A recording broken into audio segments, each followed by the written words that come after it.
Hello mga ka-grandmates! Ayan, ngayon may panibago na naman tayong video at ang video na to ay para pa rin naman sa inyo.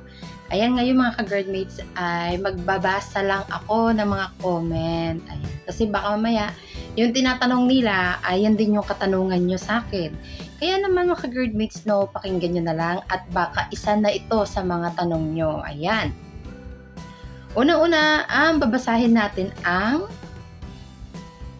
tanong ni, malabo mata ko yan, liit to maliit si Richard yan. Ayan, maliit. Si Richard, yan, sabi niya, Ma'am, anong sintomas sa'yo ang pinakamatagal nawala? Ilang buwan nawala? Ayan ang tanong niya. No? Ang sintomas ng GERD siguro tinatanong niya o kasi ang GERD kasi na naramdaman ko, no, tinamaan kasi ako ng, no, ang aking mental health ay nagkaroon po ako ng anxiety disorder. Ayan, tapos nagka-panic attack ako. Ayan, so ayun, no, depression, no, parang hindi naman masyado, hindi naman yun. Kaya yon. So, ang pinakamatagal na nawala sa akin na sintomas ng GERD ay ang laging gutom kahit kakatapos lang kumain. Ayan. Tapos yung laging may bara dito. Kahit uminom ako ng maraming tubig, may bara. Ayan. Tapos, ang pinakamatagal na nawala, yung hingal. Ayan, yung hinihingal ka kahit ayan. Ito parang ano siya, parang para sa akin, normal naman na to, yung hinihingal ako minsan pa magsasalita ako. Ayan, pero kasi iba yung hingal ni GERD. Yun, ni GERD na lalo na pag yung acid mo kumukulo or kinakabag ka. Ayan, lagi akong hinihingal dahil sa acid reflux ko. Kaya yun yung matagal na wala sa akin, yung hingal, pangangasim ng tiyan, pananakit na pagkatapos mo kumain parang kang gutom ulit. Ayan, yung pinakamatagal na nawala sa akin. Pero yung mga ibang sintomas, matagal din naman. Pero, yan talaga yung, yung pinaka nag-stay sa akin. Pero ngayon, okay naman na. Wala naman na. Ayan. No? Hindi ko alam kung anong tinatanong niya, yung anong sintomas ng GERD ba. Ayan. Kung may mga parang sintomas kayo na para kayong natatakot, ayan, no, natatakot kayo, tapos hindi kayo mapakali, nilalamig ang yung katawan, no, ano po yan, kasama po yan sa anxiety attack. Yan, pag nagkaka-anxiety attack ka, pwede ganyan ang mangyari sa'yo, nanlalamig, nanginginig, no? At ninenervyos. Ayan, parang nababalisa ka na, hindi ka na mapakali hanggang sa magpanik ka na. Kaya yun. At ang sunod, ito. Sabi ni Anela Williams, sabi niya, pag kumakain po ako, ate, hinihingal ako, ano daw po ba yun? Pag sa tuwing kumakain daw siya, hinihingal siya. Ayan. Ang sa akin ay, nararanasan ko din yun. Pag kumakain ako, hinihingal ako. Ayan. Noon, nung may grade ako, no, sa tuwing kumakain ako, hinihingal ako. At, ang ginagawa ko lang ay, dandahan, focus, no? Yung isip dapat hindi ka nakikipag-usap kasi hinihingal ka na tapos habang kumakain ka nakikipag-usap ka, makakagat mo yung dila mo. Kaya kailangan pag kumain ka, nakapokus ka, dandahan. Ayan, no, dandahan sa pagnguya. Kasi ako, nung may grade ako, ganun ako kumain Dandahan lang, hindi ako nagmamadali, hindi ako panay inom ng tubig. Pag uminom ka ng tubig, yung pagkatapos na, yan. Bago ka kumain, uminom ka ng tubig. Pagkatapos mo kumain, uminom ka ulit ng tubig. Ayan. At, ang ginagawa ko, pag ako ay kumakain na nahihirapan ako, hinihingal ako, ang ginagawa ko, kumakain ako na nakatayo. Ayoko umupo ng kumain kasi pag umupo ako, naiipit yung tiyan ko. Ayan, no, nararamdaman natin, di ba, parang matigas yung tiyan, parang yung feeling mo parang walang laman yung tiyan. Alam mo yun? Basta may kakaibang feeling sa tiyan yung matigas tapos parang walang laman. Ayun, so ako pag ganun, kumakain ako na nakatayo, dandahan lang sa pagnguya, mag-focus, huwag makipag-usap habang kumakain. Ayan. Kasi pag ganyan ang sitwasyon mo, no, sa may mga sakit lang naman to ng may GERD, ayan, no, pag ganyan, may GERD ka, tapos kumakain ka, nararamdaman mo yung ganyan na hinihingal ka, tapos makikipag-usap ka, maaaring makagat mo yung dila mo. Kaya yun. Kaya, ang sasabi ko, kumain ng nakatayo. Ayan. Kasi ganun ako. Yun yung may sasabi ko lang naman. Kasi ganun yung mga ginagawa ko. Ayun. At ang next, ito madami to. Sabi ni Cristobal, sabi ni Cristobal Baculna. Sabi niya, ilang taon po or buwan bago nawala yung hilo mo, ma'am, yon. Ilang taon daw ba or ilang buwan nawala yung pagkahilo ko dahil sa pag-akyat ng acid reflux. Ayan, no, sa pag-akyat ng acid reflux, no, pag-akyat ng acid, ayan, no, pag umakyat na siya, ayan, nahihilo po ako, nakakaramdam ako ng hilo, at nawala siya siguro, hanggang 2020 may hilo ako eh. Pag nagpapanik ako, nakakaramdam ako ng hilo, ayan, kasi pag na-stress ka, ayan, pag na-stress ka, at madami ka nang naiisip na puro negative, tapos para kang magpapanik, yung acid po natin sumasabay. Ayan, pag ang tao kasi stress, yung acid po ay kumukulo. Kaya yon, di bale, siguro 2020, nakakaramdam ako ng hilo. Ayan, kasi naalala ko, nung unang pasukan ng anak ko, 2020 kasi di ba pwede nang pumasok sa school, pero naka-face mask lang, ayan, no. Naghatid kami sa school, no, nakaramdam ako ng hilo yung 2020. So, ang tagal po nawala yung pagkahilo ko. Simula nagka-GERD ako, hanggang 2017, tapos 2020. Ang tagal po nawala yung hilo ko. Lalo na pag nandiyan ako sa mga sitwasyon na aatakihin ako ng aking anxiety. Ayan. So, may hilo pa rin. Pero ngayon wala na akong hilo. Okay na. Kayang-kaya na. Huwag lang magpapatrigger na halimbawa magagalit or sa mainit. Ayan, pag mainit kasi stress ka, so yung acid mo pwedeng kumulo. Ayan, so depende siya. Pero ngayon wala, hindi ko nararamdaman. Siguro nakaramdam lang ako ng hilo pag kumakain ako, tapos yung lamesa may inuuga ng katabi ko yung lamesa. Yun, nakakaramdam ako ng hilo. So, vertigo yun. So, parang natural lang na mahilo kapag gano'n, kasi parang lumilindol yung feeling. Kaya yun. At sabi naman sabi niya, ni Jenny Lynn, ni Jenny Bitog, sabi niya, ako, kinakain ko, anong kinakain mo at iniinom mong gamot? Ayan, sabi niya, nung ako ay may GERD, umiiwas po talaga ako sa bawal, pero pag masyadong puro gulay lang at kanin lang, nakakapanghina po ng katawan. Kailangan po ng mga karne ng isda, karne ng manok, ayan. So, pwede po kumain ng masarap para yung utak mo parang ma-enjoy. So, pag na-enjoy kasi tayo sa pagkain natin, nababawasan po yung stress. Kaya yun. So, ako, no, kasagsagan pa ng GERD ko, mga 5 months lang akong sumunod sa sabi ng doktor na madaming bawal. So, ang ginawa ko lang, kinain ko lang ng puro nilagang gulay tsaka kanin. So, mas lalo po ako ng hina. At, ang ginawa ko, kumain po ako ng masarap na ulam. Kaya, nag-i-enjoy yung utak ko, unti-unti. May nararamdaman ako sa tiyan, pero nagiging masaya ako pag nakakain ako ng masarap. Hanggang unti-unti naging masaya na, nagtuloy-tuloy, at eto na, tumaba na ako dahil nakakain ko na ang lahat. Yun. At sabi naman ulit, Jenny, siya naman ulit to. Okay ma'am, okay naman tulog ko pag gabi. Sabi niya, okay naman daw tulog niya sa gabi. Kaso nga lang, pag kumakain ako, mahapdit yan ko. Tas minsan ko nahihirapan ko huminga. So, yun. No? Kaya, medyo ako nahihirapan magbasa dahil maliit po yung letra, malabo ang mata ko, tapos medyo shortcut ang spelling. Kaya, yun. Ayun naman po, no, sabi niya, okay naman daw ang pagtulog niya sa gabi.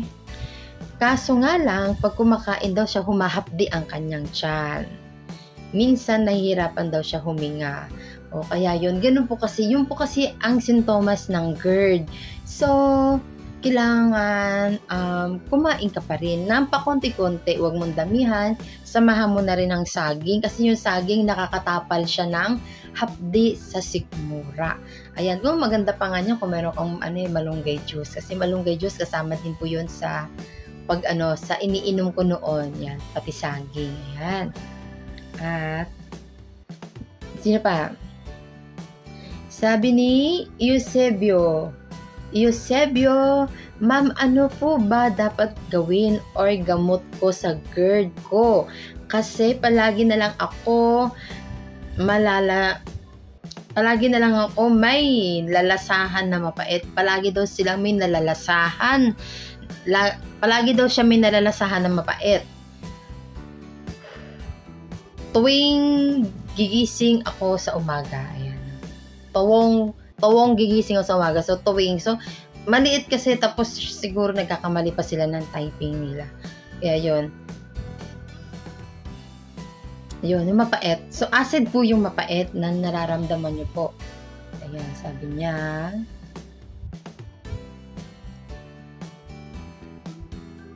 Ayan, mapait. Ako siguro, paggising ko dati, may mapait siya.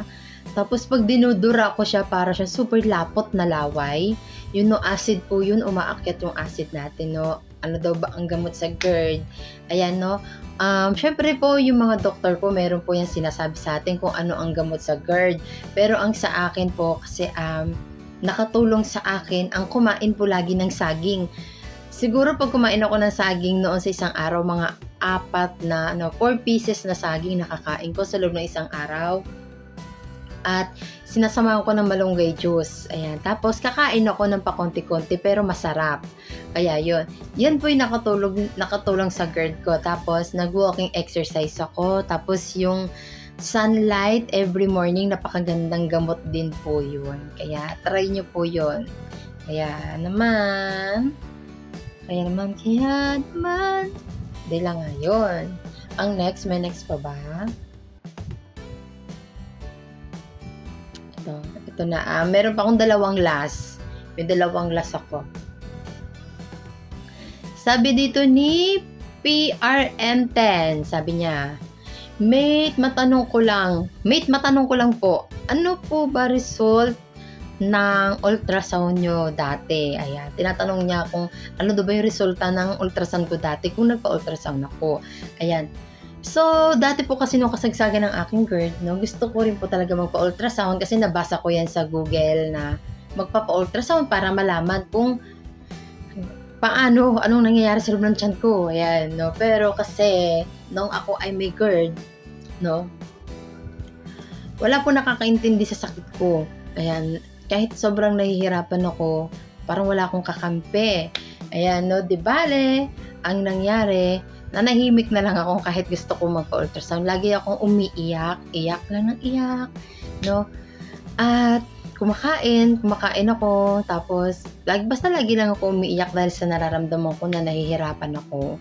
Ayan, di bale kasi yung panahon na yun, wala akong trabaho, ayan, so wala akong pera. Ang partner ko may trabaho, siya yung may pera. Di bale, dahil gusto na niya sumuko sa akin, no, sasabi niya maarte ako. So, paano ako makakapanghingi ng pera doon pang ultrasound? Kaya yun, so syempre, no, di manahimik na lang, di ba? Kaya, baka sabihin pabigat na ako, di ba, ang mahal-mahal ng ultrasound, tapos, lagi pa akong inaatake ng acid reflux ko dahil sa GERD. Kaya yun, napakasakit, ang hirap talaga, as in. Kaya yun, ang nangyari, hindi po ako nakapagpa-ultrasound. Ayan. Pero ito na po ako ngayon, 2017 hanggang 2019, 2020, meron pang kaunti. Kasi dahil sa pandemic, ayan, na-stress ako dahil sa pandemic, kaya yun. Pero ngayon, okay na po ako. Ayan. Minsan, na-atake ng acid reflux, pero si Gaviscon lang yung aking, ang iniinom ko. Ayan. Pero mabilis lang naman kumalma. At ito ni last natin. Ang last ko ay, sabi niya, si Hansel Pita. Sabi niya, new subscriber po, ma'am. Naranasan niyo po ba na may plema sa inyong lalamunan na puti at parang bumabara parati sa lalamunan? At ilang buwan niyo po ba naranasan yun? Acid po yan natin na malapot, no? Syempre, yung acid umaakyat, tapos sasabayan pa ng na syempre yung laway natin lumalapot din, no? Nandito na siya, para siya nag-stay. Ang hirap po nun. Ang hirap talaga. Hindi ko maintindihan paano ba. Pag nararamdaman ko siya, no, na bumabara dito, kakain ako. Pag kumain ako, nandito lang yan, no, mag-i-stay na naman yan siya. Tapos kakabahan ako, ninervyusin ako, mahirapan ako huminga. Yung parang hinahapo. Ayan, ganyan. So, ang nangyayari, dinudura ako pero hindi siya maidura, nandito lang. Umiinom lang ako ng maligamgam na tubig. Inuman mo na siya ng maligamgam na tubig, palagi maligamgam na tubig. Kumain ka lagi ng saging. Yan, napakaganda po talaga yan. Kasi yung ininom kong gamot, yung pinakagamot ko saging, tapos yung malunggay juice. Ayan. Kung tatanungin niyo ako kung uminom ba ako ng gamot talaga na nanggaling sa doktor, uminom po ako noon, pero siguro mga mga linggo lang. Ayan, hindi ko na siya ininom kasi nga sabi ko hindi siya effective talaga. Ayun. So, anong nangyari? Ayun na ginamot ko, saging. Lagi ako nagsasaging, walang araw na walang saging. Hanggang ngayon, may saging ako. Ayan. Basta, pag meron akong kakaibang nararamdaman sa tiyan ko, araw-araw ako may saging, madami akong saging ngayon dito. Yan. Hindi ko siya tinitigilan yung saging hanggang ngayon. Kasi, napakaganda niya sa tiyan. Yan, talagang nakakagamot siya, yung saging. At malunggay juice, lagi ko umiinom nun. Ang malunggay juice, pwede ikaw ang gumawa nun. Ayan, ikaw ang gagawa ng malunggay juice, pipigain mo lang yung fresh na, yun yung dahon. Pigain mo, salahin mo. Yun, yung katas niya, haluan mo ng konting tubig, tapos maglagay ka ng pampalasa. Anong gusto mong pampalasa? Honey or mascubado sugar. Ayan. So, yun talaga ang napakaganda. Pero ngayon, hindi na ako umiinom ng malunggay. Ang saging lang yun, tuloy kong kinakain hanggang sa ngayon. Ayan, napaka-importante po ng saging. Kasi ngayon, pagkatapos ko atakihin ako, naikwento ko nga, pag kumakain ako ng spaghetti, ina-acid reflux ako. Pagkatapos nahirapan ako huminga. Nararamdaman ko dito yung acid. Kumakabog yung dibdib ko dahil sa pag-akyat ng acid, no, na papalpitate ako. Pagkatapos ko uminom ng Gaviscon, mga ilang minuto lang, ang una kong kinakain ay saging. At ang maganda pa sa saging, sa may mga sakit ng acid na GERD, no, sa gabi, bago ka matulog, pwede kang kumain ng saging. No, sa may mga sakit na GERD, no, bagay na bagay, hindi po siya delikado. Kumain ka ng saging, tapos siguro, kahit sandali lang, mga 5 minutes, pwede ka nang humiga, tapos humiga ka ng pakaliwa. Ayan, so masarap ang tulog mo, hindi ka gugutumin. Kaya yun, nakakapagpakalma kasi yung saging, maganda siya. Kaya yun lang naman yung ating video ngayon. Sana nasagot ko yung mga katanungan din ninyo, no? Baka yan din kasi yung tanong nyo. Kaya sa may mga sakit, merong mga GERD, no, kumain po kayo lagi ng saging. Napakaganda talaga ng saging. Napaka-importante ng saging talaga sa may mga sakit na GERD. Ayun, no, wala akong ibang ginamot. Hindi ako nag-inom ng mga binibenta ng mga herbal. Hindi yan. Hindi ako minom yan. Kundi saging lang, tsaka malunggay. Ayun, tapos kailangan kasi ang kumain ka ng masarap, yung magiging masaya yung isip mo, mag-e-enjoy ka. Kaya kasi kung halimbawa, gustong-gusto mong kumain kunwari ng adobong manok. Tapos dahil may GERD ka, ang pipiliin mo na lang ay nilagang gulay. Pero gusto mo adobong manok. So, kakain ka niyan tapos hindi ka naman masaya. So, mas lalo kang malulungkot, no? Kasi syempre, minsan dahil sa ganyan sakit natin, di na natin maiwasan na isipin natin na parang kawawa na tayo. Kaya kailangan kumain ka na masarap. Ayan, no? Para sa akin lang naman. Yun lang naman yung masasabi ko. Hindi naman ako professional dito. Ayan, pero kasi yun yung mga ginawa ko eh. Umiiyak ako, naiinggit ako sa mga kumakain ng masarap. Tapos sa tuwing maglalakad ako sa labas, ang mata ko, diretso talaga ang tingin sa mga tiyan nila. Iniisip ko, Ano kaya nararamdaman nila sa tiyan nila? Ayan, iniisip ko. Tapos 'pag may kumain, umiiyak ako, "Bakit kayo masarap ang ulam niyo?" Pero ako hindi. Mas lalo akong nahihirapan. Mas lalo akong, tingin ko sa sarili ko kawawa ako. So, paano ako gagaling no'n? Kaya nga, ang pinakauna kong kinain nung may GERD ako, nung naging pasaway ako, ang una kong kinain ay burger ni Jollibee. Ayun, ang una kong kinain kasi ang sarap nami-miss ko na gusto ko na maging matigas ulo ko. Ayoko nang sundin yung mga bawal na sinabi ng doktor sa akin. Di yun, doon nagsimula, kumain ako ng Jollibee, normal lang yun na may maramdaman after kumain, pero syempre, okay lang yun, at least naging masaya ka, nasarapan ka, di ba? At pagkatapos nun, sunod-sunod na, parang araw-araw ang ulam ko, lechon manok, lechon manok, lechon manok. Chokes, yan, yung lechon manok ni Chokes. Yan lagi kong kinakain. At lagi masaya ako, masarap 'di ba? So, yun na, hanggang sa nagtuloy-tuloy, kinain ko na lahat ng mga ulam na masarap. Kaya yun hanggang ngayon, eto, okay ako. Ayan, tapos mataba na ako, ayun. Kaya yung kailangan kumain ka na masarap, yung mag-e-enjoy ka. Kaya yun lang mga ka-GERD mates, no? Maraming salamat. Bye-bye!